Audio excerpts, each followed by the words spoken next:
Hello student, welcome to online agriculture e platform. स्वागत है आप सभी का। आज का जो हमारा फर्स्ट क्वेश्चन है, देखिएगा क्या है। ब्राउन स्विस गाय की विदेशी गाय की नस्ल है। गाय की नस्ल का उत्पत्ति स्थान बताना है आपको। ब्राउन स्विस जो गाय है उसका उत्पत्ति स्थान क्या है? डेनमार्क, स्विट्जरलैंड, इंग्लैंड या फिर जर्सी द्वीप। इन चारों ऑप्शन में से देखिए, विदेशी जो है हॉलिस्टन फ्रीजियन, आपको पता है सबसे ज़्यादा मिल्क देती है, ठीक है। जर्सी में फैट परसेंट। इनके जो पूछ लिए जाते हैं, इनके ओरिजिन मतलब उत्पत्ति स्थान पूछ लिए जाते हैं, ठीक है। फर्स्ट डेनमार्क का बात करते हो तो डैन से कौन सी है? रेड डेन का जो उत्पत्ति स्थान है वो क्या है? डेनमार्क है। इंग्लैंड की बात कीजिए, इंग्लैंड में जो है वो क्या है? Short horn. ये भी गाय की नस्ल है। शॉर्ट हॉर्न का जो उत्पत्ति स्थान है वो क्या है? इंग्लैंड है। जर्सी जो द्वीप है, एक तो ये किसका है? जर्सी गाय का है, और एक जो है ये किसका है? आयरशायर का है। सुंदर है आयरशायर, ठीक है, छोटी है। जर्सी जो है वो किसका है? आयरशायर। और जर्सी गाय का जो नस्ल है उसका है जर्सी द्वीप। इंग्लैंड है शॉर्ट हॉर्न का, और डेनमार्क है रेड डेन का। बचा है स्विट्जरलैंड जो है वो किसका है? ब्राउन स्विस का। इंपॉर्टेंट है ये। और हॉलिस्टन फ्रीजियन का क्या है? हॉलैंड है, ठीक है। सारे ओरिजिन हो गए, उत्पत्ति स्थान हो गए, कौन सी गाय के क्या है। सेकंड नंबर जो क्वेश्चन है, ठीक है, भेड़ के शरीर से ऊन उतारने की क्रिया को क्या कहते हैं? ये क्या कहलाती है? भेड़ का नाम क्या है? ओविस एरिस, ठीक है। अब देखिएगा, पुल्ड वूल बोलते हैं, डिपिंग बोलते हैं, शेयरिंग बोलते हैं या किडिंग बोलते हैं। चारों ऑप्शन अच्छे हैं। ऑप्शन पे डिस्कस करते हैं। फर्स्ट ऑप्शन की बात करें, पुल वूल, तो मरी हुई जो भेड़ है, मरी हुई भेड़ से ऊन उत्पादन। देखो, मर जाती है तो भी हम क्या ऊन लेना नहीं बंद करते। तो पुल्ड वूल मतलब मरी हुई भेड़ से जो ऊन का उत्पादन, मरने के बावजूद जो ऊन कटिंग की जाती है उसे क्या बोला जाता है? पुल्ड वूल बोला जाता है। डिपिंग किसे बोला जाता है? क्योंकि इसमें क्या होता है? बहुत ज्यादा बाह्य परजीवियों को हटाना। और कैसे एक टब होता है उसमें इनको बिठा दिया जाता है पानी में और ट्रीटमेंट किया जाता है, ठीक है। तो डिपिंग उसे होता है, यानी डिप करना यानी डुबोना, ठीक है। शेयरिंग जो है ये इसका आंसर है। जो भेड़ से ऊन निकालने की जो क्रिया है उसको क्या बोला जाता है? उसे शेयरिंग बोला जाता है। किडिंग बहुत इंपॉर्टेंट है। बकरी में बच्चे देने की क्रिया, बच्चे देने। अगर वहीं भेड़ में बच्चे देने की जो क्रिया है उसे क्या बोला जाता है? लैम्बिंग। मेमने को क्या बोलते हैं? लैम्ब बोलते हैं। और इस क्रिया को क्या बोला जाता है? लैम्बिंग बोला जाता है। इस क्रिया को क्या बोला जाता है? लैम्बिंग बोला जाता है। चारों ऑप्शन क्लियर हो गए हैं। देखिएगा, पुल्ड वूल जो है, मरी हुई भेड़ से जो ऊन उत्पादन होता है या ऊन निकालते हैं उसे पुल्ड वूल बोला जाता है।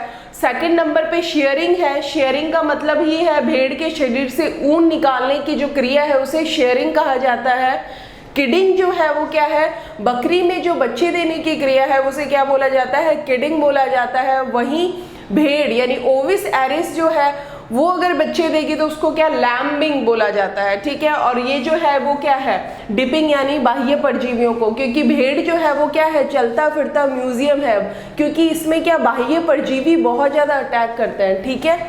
अब देखिएगा, क्योंकि इसमें क्या होती है? ऊन होती है। हुमस जो है, हुमस में कार्बन की मात्रा कितनी होती है? 55 से 60%, 35 से 40%, 4 से 5% या फिर 3 से 6%।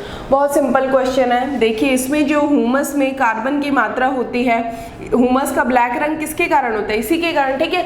55 से 60% क्या होता है? कार्बन होता है। नेक्स्ट क्वेश्चन पे देखिएगा, फोर्थ नंबर क्वेश्चन है, राजस्थान मृदा व जल संरक्षण अधिनियम कब बना था? राजस्थान में जो soil and water conservation act है वो कब बना था? बहुत अच्छा क्वेश्चन है। 1964 में, 1955 में, 1968 में या फिर 2000 में। चारों ऑप्शन देखिएगा, बहुत अच्छा है। ये क्या है? Soil and water conservation act. क्या है? सॉइल एंड वाटर कंजर्वेशन अधिनियम, ठीक है, एक्ट। ये बना था 1964 में। इंपॉर्टेंट है ये क्वेश्चन। कब बना था? 1964 में। नेक्स्ट जो क्वेश्चन है वो क्या है, NBAGR national bureau of animal genetic resources जो है कब व कहाँ स्थित है, कब बना है और कहाँ पे स्थित है? 21 सितंबर 1984 बेंगलुरु में, 19 जुलाई 1985 करनाल में, 1987 करनाल में या फिर 1976 न्यू दिल्ली में। 4 ऑप्शन है आपके पास, बताइएगा। एक तो है NBAGR that is national bureau of animal genetic research. क्या है? National bureau of animal genetic research कहाँ पे स्थित है? और एक है NBPGR। क्या है? NBPGR ये क्या है? National bureau of plant genetic resources. ठीक है, जहां इनके जीन्स रखे जाते हैं, हर टाइप की जितने भी है ना एनिमल्स के रिगार्डिंग डेटा, वो सब प्लांट के रिगार्डिंग यहाँ है, एनिमल के रिगार्डिंग यहाँ है। तो ये बहुत अच्छा है। अब देखिएगा ये कब एस्टेब्लाइज हुआ था? ये हुआ था 1976 में। और ये कहाँ पे है? न्यू दिल्ली में है। कहाँ पे सिचुएटेड है? न्यू दिल्ली में है। अब हम यहाँ आ जाते हैं, NBPGR का हो गया। अब हम NBAGR पे आ जाते हैं, national bureau of animal genetic research. ये जो बना था, देखिएगा इसकी हिस्ट्री देख लीजिएगा। सबसे पहले ये लॉन्च हुआ था कहाँ? 21 सितंबर 1984 को बेंगलोर में बनाया गया था। उसके बाद ये शिफ्ट कर दिया गया था कहाँ पे? करनाल में। ठीक है, और कब शिफ्ट किया? 19 जुलाई 1985 में। 1 साल के बाद ये कहाँ? करनाल में शिफ्ट हो गया था। और अभी ये कहाँ पे है? तो अभी अगर वर्तमान में अगर आपसे पूछा जाए NBAGR कहाँ स्थित है, तो कहाँ पे होगा? करनाल में है और 1985 में एस्टेब्लाइज्ड हुआ था। अब हम नेक्स्ट क्वेश्चन की तरफ चलते हैं। हाँ तो स्टूडेंट, अब हमारा 6 नंबर क्वेश्चन क्या है, देखिएगा। भारत द्वारा सर्वाधिक निर्यात किया जाने वाला फल कौन सा है? इंडिया जो हाईली एक्सपोर्ट करता है वो फ्रूट कौन सा है? फर्स्ट ऑप्शन है आपका पपाया, पपीता। सेकंड जो है वो है संतरा। थर्ड जो है वो है केला। और फोर्थ जो है वो है आम। इसने पूछा है कि भारत द्वारा सर्वाधिक निर्यात किया जाने वाले यानी एक्सपोर्ट कौन सा करते हैं। पपीते की बात करें तो हाईली जो प्रोडक्टिविटी है यानी उत्पादकता जो है पर हेक्टर इकाई में प्रोडक्टिविटी वो किसकी है? पपाया की है। ठीक है, संतरे की बात कीजिए, राजस्थान में जो हाईली ग्रोइंग यानी उत्पादन जो होता है सबसे ज़्यादा वो संतरे का होता है। और राजस्थान का जो नागपुर बोला जाता है वो किसको बोला जाता है? झालावाड़ को बोला जाता है। ठीक है, थर्ड ऑप्शन है केला। भारत में सबसे ज़्यादा उत्पादन। थर्ड जो ऑप्शन है क्या है? लास्ट जो है वो है मैंगो। मैंगो की बात करते हैं, देखो केला जो है वो भारत में सर्वाधिक क्या है? उत्पादन करता है। पर क्षेत्रफल बोला जाए तो किसका है? मैंगो का है। और हमारा जो क्वेश्चन है एक्सपोर्ट जो की जाती है वो भी सबसे ज़्यादा मैंगो को किया जाता है। स्पेशली मैंगो की वैरायटी अल्फोंसो, अल्फोंसो को सबसे ज़्यादा एक्सपोर्ट किया जाता है। और क्षेत्रफल की दृष्टि से भारत में जो सबसे ज़्यादा ग्रोइंग फ्रूट है वो कौन सा है? मैंगो है। ठीक है, और जो अल्फोंसो हाबुस बोला जाता है और इसका जो GI टैग यानी जियोग्राफिकल इंडिकेशन जो टैग है वो किसको मिला हुआ है?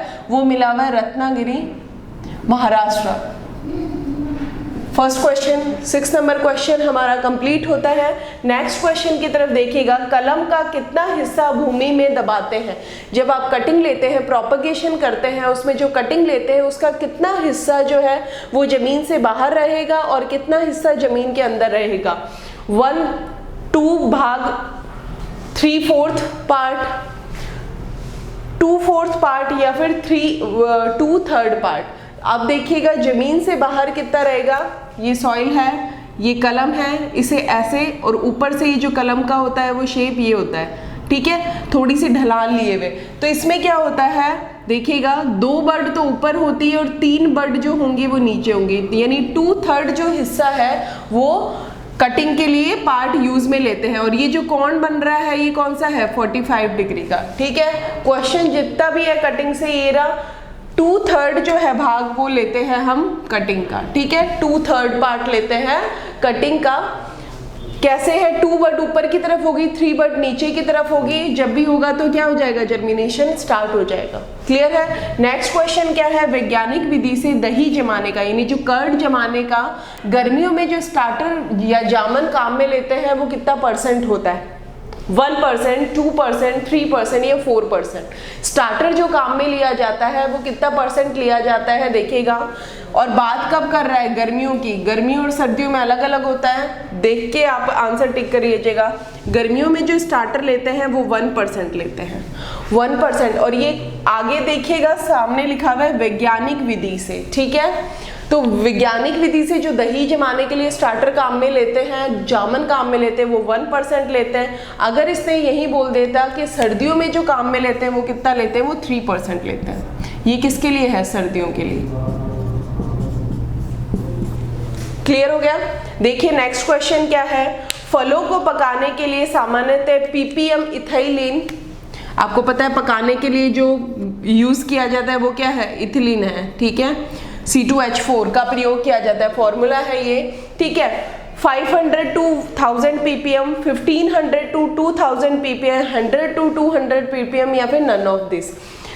फलों को पकाने के लिए कौन सी गैस का उपयोग किया जाता है, इथाइलिन का किया जाता है। कितने ppm की सांद्रता पे उसको किया जाता है, तो इसका जो आंसर होगा वो क्या होगा, 500 to 1000 ppm किसके लिए है, प्रयोग किया जाता है फलों को पकाने के लिए। इंपॉर्टेंट क्वेश्चन है, 500 to 1000 ppm जो किया जाता है वो उपयोग किया जाता है, ठीक है। अब ये 1500 से 2000 ppm है, इसका भी देखिएगा। ये है IBA के लिए, यानी IBA क्या है, रूटेक्स हार्मोन है, रूट्स को प्रमोट करता है। तो उसके लिए जो सॉल्यूशन काम में लिया जाता है वो 1500 से 2000 ppm है। क्लियर हो गया। 500 से 1000 ppm फलों को पकाने के लिए जो इथाइलिन का कंसंट्रेशन होता है वो होता है। और रूटेक्स हार्मोन की बात करें, IBA की बात करें, उसके लिए 1500 to 2000 ppm का घोल काम में लेते हैं।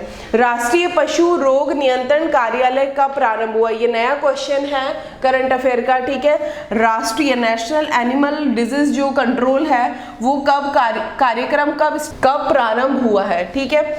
1 सितंबर 2018, 19 फरवरी 2015, 2005 या फिर 1 सितंबर 2019 में। इन चारों ऑप्शन में से बताइएगा।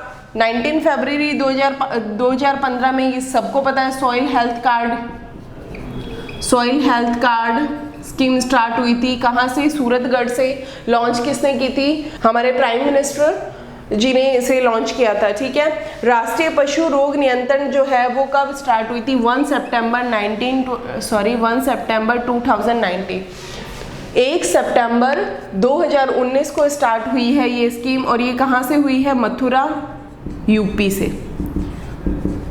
FMD और ब्रूसेलिस जो है डिजीज, उसके अगेंस्ट ये स्टार्ट हुई है कि इसे यहाँ से खत्म करना है एनिमल्स में से, ठीक है। इसे जो स्टार्ट किया है वो भी हमारे प्राइम मिनिस्टर जी ने स्टार्ट किया है, लॉन्च किया है, ठीक है। 1 सितंबर 2019 को स्टार्ट हुई है। कहाँ हुई है, मथुरा उत्तर प्रदेश से, ठीक है। ये नया क्वेश्चन था। आज के जो क्वेश्चन है वो यहीं पे समाप्त होते हैं। जल्द ही मिलेंगे अच्छे क्वेश्चंस के साथ।